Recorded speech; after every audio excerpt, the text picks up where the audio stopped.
Ako'y pinagpala, natagpuan ko na ang hinahanap kong dalaga. Siya ang Diyosa, Diyosa, Diyosa ng buhay ko.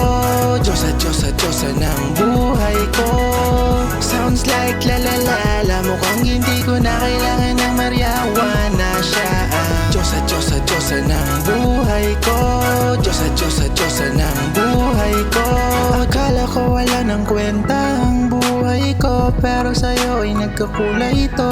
Pagdating sa'yo, tanggal dalawang sungay ko. Yung dating matigas, nagiging lagtang gulay to. Hindi man ako kasing macho ni Johnny Bravo, pero itataya ko sa'yo lahat pati pato. Oo, hindi ako biniyayaan maging gwapo, pero I promise to you baby, di ako galing aso. Ooh, if you ask me kung bakit na-inlove sa'yo si Kerville Clee, alam ko kasi di ka basta-basta babe, tapos yung dating mo napakalakas pasi.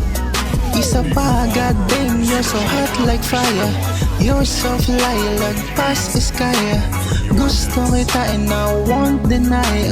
Pag napasakin ka, Diyos ko po inay. Ako'y pinagpala, natagpuan ko na ang hinahanap kong dalaga. Siya ang Diyosa, Diyosa, Diyosa ng buhay ko. Diyosa, Diyosa, Diyosa ng buhay ko. Sounds like lalalala, mukhang hindi ko na kailangan ng marijuana. Siya ang Diyosa, Diyosa, Diyosa ng buhay ko. Diyosa, Diyosa, Diyosa ng buhay